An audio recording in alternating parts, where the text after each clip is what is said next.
अस्सलामुअलैकुम, मैं हूं निमरा सुहेल। आप देख रहे हैं अलग न्यूज़। तारिक मतीन हमारे साथ हैं। शौहर से कहो हमारी बात माने, ये मुगवी एमएनए की जो बीवी है वो फट पड़ी। उन्होंने एक वीडियो बयान जारी करवाया और साबिक वफाकी वजीर के साथ क्या हुआ है वो बताते हैं। लेकिन उससे पहले आपसे एक रिक्वेस्ट है कि अलग न्यूज़ को सब्सक्राइब करें और बेल आइकन को प्रेस कर दें और कॉमेंट्स में अपनी राय का इजहार भी करें। अच्छा, अब आपको बाद में हंसी आ रही है कहने के बाद? ये जब ये दरखास्त करते हैं ना तो ये थोड़ा सा मुस्कुरा के करते हैं, ये सब्सक्राइब करने इतने लठ मार के आपने सब्सक्राइब करने के लिए कहा। एनीवेज ठीक है। शब्बीर कुरैशी साहब अगवा हो गए जी। उनकी वाइफ तो कह रही है कि गिरफ्तार हुए, आप कह रहे हैं अगवा हो गए। अच्छा ठीक है, उनकी वाइफ ये कह रही है कि वो गिरफ्तार हो गए। अच्छा, मुल्तान हाई कोर्ट के बाहर से वो गिरफ्तार। आप उनके वकील से पूछेंगी ना, जो जाहिर है कि उनकी वाइफ जो है वो एक रिपोर्टर हैं, जर्नलिस्ट हैं, और उन्होंने ये पब्लिक नहीं कर रखा था पब्लिक डोमेन में कि वो उनकी वाइफ हैं। वो अपना काम कर रही, वो अपना काम कर रहे थे, लेकिन फिर उन्होंने बताया कि वो शब्बीर कुरैशी की वाइफ हैं। तो अब आप उनके वकील से पूछे तो वो कहेंगे कि वो अगवा हुए हैं। पहले भी मैंने आपको भी बताया था और नाजरीन को भी बताया, अगवा और गिरफ्तारी में क्या फ़र्क होता है। देखिए मैं बता दूं दोबारा आपको, मुझे आपको गिरफ्तार करना है तो मैं पुलिस वाला, जिसके बारे में आपको पता होगा कि ये थाना फलाने से पुलिस का फलाना डिपार्टमेंट है और ये अपनी शनाख्त जाहिर कर रहा है, वरना तो आपको कॉल नहीं जाए, आपको पता ही नहीं। ये शनाख्त जाहिर कर रहा है, इसके पास मेरा अरेस्ट वारंट है और इस अरेस्ट वारंट पर इन अकाउंट्स पे मुझे गिरफ्तार करने के लिए ये पुलिस टीम आई है।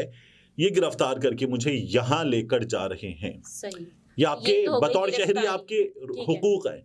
अच्छा, इसके बाद भी कुछ लवाज़िमात है। जब मैं आपको गिरफ्तार कर लूंगा तो फिर 24 घंटे का वक्त है, उस 24 घंटे के अंदर अंदर मैं पाबंद हूं कि मैं आपको एक अदालत में पेश करूंगा। उस अदालत को बताऊंगा कि इन इल्जामात के तहत मैंने इनको गिरफ्तार किया है और अब मुझे इनका रिमांड चाहिए ताकि इन इल्जामात पर मैं इनसे तफ्तीश कर सकूं।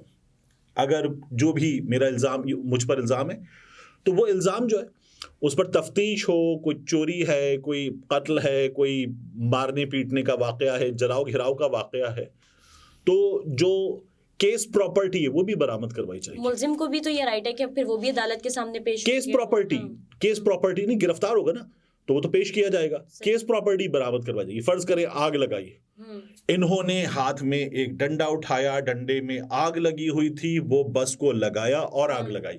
सही। अब पुलिस कहेगी, पुलिस से जाएगा वो डंडा बरामद करे, ठीक है। ये कानून है ना, छुरा मारा, किसी के पेट में छुरा मारा तो वो छुरा बरामद किया जाए। ये जब अदालत को बता दिया जाएगा, अदालत कहेगी ठीक है, आपको इतने रोज का आप डिमांड कर रहे हैं, वो मंजूर कर लेते हैं, या नहीं इतने रोज का नहीं, इतने रोज का रिमांड दे देते हैं, आप तफ्तीश कर लें।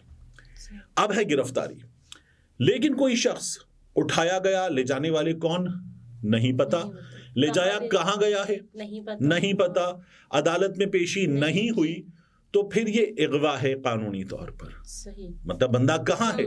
और पीटीआई के जितने रहनुमाओं के साथ हुआ है वो अगवा ही कहलाया जाएगा। अक्सरियत, गालिब अक्सरियत। तो ये हुआ है अगवा। तो ये अगवा हुए हैं। जो इनकी अहलिया कह रही है वो बेचारी अब वो क्या बताएंगी, वो एक परेशान खातून है, तो उन्होंने बता दिया। और जाहिर है कि बज़ाहिर गिरफ्तारी है, ठीक है। अब उस बज़ाहिर गिरफ्तारी में, और हुई कहाँ से है, हाई कोर्ट के मुल्तान जो लाहौर हाई कोर्ट है, पंजाब का जो हाई कोर्ट है, उसकी जो मुल्तान ब्रांच है वहां से ये गिरफ्तारी हुई है, रजिस्ट्री से गिरफ्तारी हुई है, ये हुआ है। अब वो बेचारा, मेरा ये ख्याल है कि उसको कागजात नामजदगी मुस्तरद होने का मामला था, वकील के साथ आए, पेश हुए, और उसके बाद उन्हें वहां से पुलिस ने कहा आजा मेरे माही तेरा इंतजार है, तो पुलिस जो है वो कह रही है कि मेरे शौहर पर कोई मुकदमात नहीं है। मतलब वो एक बहुत मासूम इंसान है, उन्होंने तो कभी अदालतें देखी नहीं है, लेकिन उन पर भी इन्होंने जाली कोई मुकदमात बनाए तो उनको अदालत में पेश किया जाए। शब्बीर कुरैशी कागजात नामजदगी मंजूर हो गए, तो इसका मतलब अब इलेक्शन लड़ रहे हैं, ठीक है। शब्बीर कुरैशी इलेक्शन लड़ेगा तो आप इलाके के रिपोर्टर से पूछे, कोट अद्दू पहले भी इनको किसी का बाप नहीं हरा सकता था, ये इलाके के रिपोर्टर बताते, और फिर इस शख्स ने कोट अद्दू को जिला बनवा दिया। जब इसने ये कर दिया तो अब तो किसी का बाप भी नहीं हरा सकता। तो ऐसा बंदा जो हार नहीं सकता, जिसके बारे में इलाके के लोग ये गवाही दे रहे हैं, वो फिर कहाँ बर्दाश्त होगा, वो बंदा फिर गायब होगा। तो ये उनके साथ हुआ है, इसी बुनियाद पे हुआ है। और उनकी वाइफ ने ये भी बताया कि मुझे पहले भी मतलब रॉन्ग नंबर से कॉल्स आती थी, नामालूम अफराद मुझे कॉल कर रहे होते थे और ये कहते थे कि अपने शौहर से कहें हमारी बात मान लें और हमारी बात मान लेंगे, इसी में ही फायदा है, वरना फिर जो आपके साथ होगा वो आपसे भी बर्दाश्त नहीं किया जाएगा, और सिर्फ पीटीआई छोड़ दें, ये उनका एक मुद्दा था। और अभी भी वो कह रही है मुझे थ्रेट्स आ रहे हैं। तो शब्बीर कुरैशी रूपोश रहे, इनका ये कहना है कि 9 मई से इनका कोई भी ताल्लुक नहीं है, इन पर केसेस हैं। अब अगर केसेस है ना तो फिर तो इनको अदालत में पेश किया जाएगा।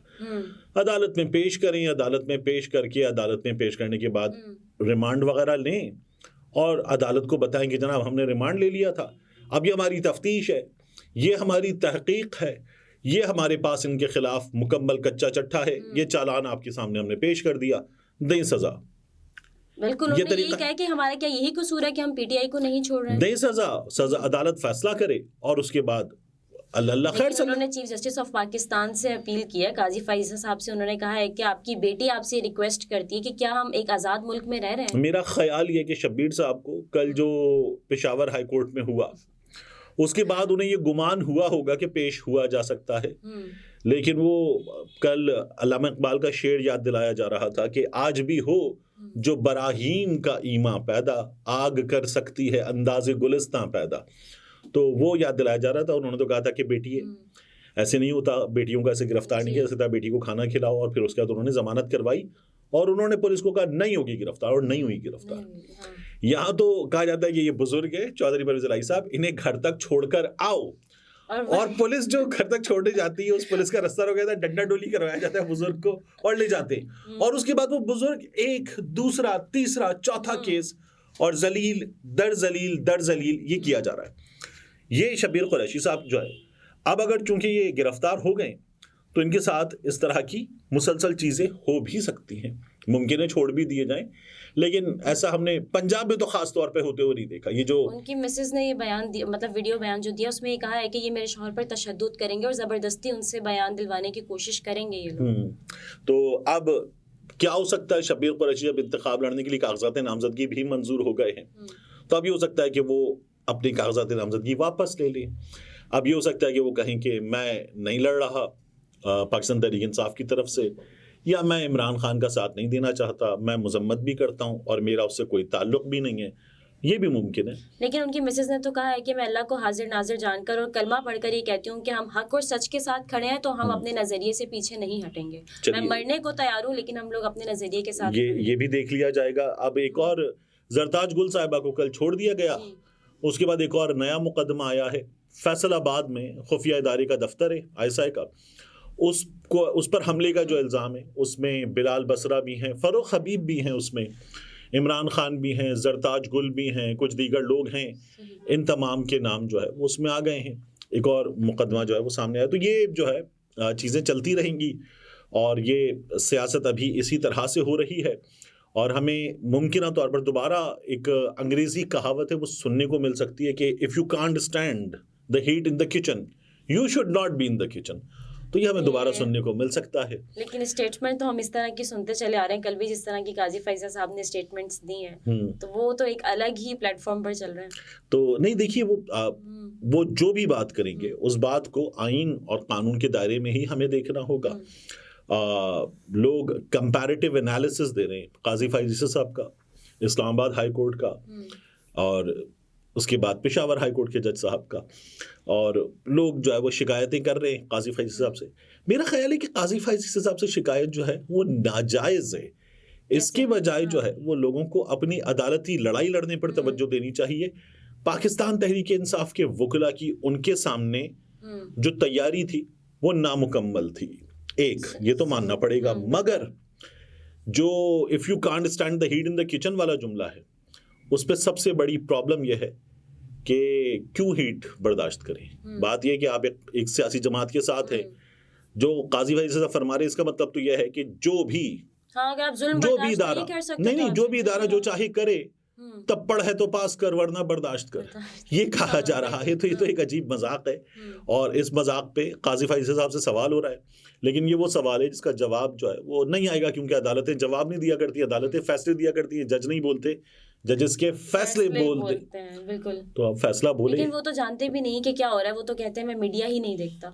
अच्छी बात है, चले मीडिया नहीं देखते, लेकिन कई दफ़ा साबित हुआ है कि उन्होंने मीडिया देखकर ही अपने बाज़ केसेस जो हैं उनको इनिशिएट किया है। इमरान खान साहब का केस था कि जिन्ना कन्वेंशन सेंटर में जो तकरीब हुई थी उस पर पैसा किसका लगा था, तो वो उन्होंने मीडिया देख के शुरू किया था, तो हो सकता है कि वो तब देखते हो, आप ना देखते हो। सही। नाज़रीन, गुफ्तगू आपने मुलाहिज़ा फरमाई। तारिक मतीन हमारे साथ थे। इजाज़त दीजिए, अल्लाह हाफ़िज़।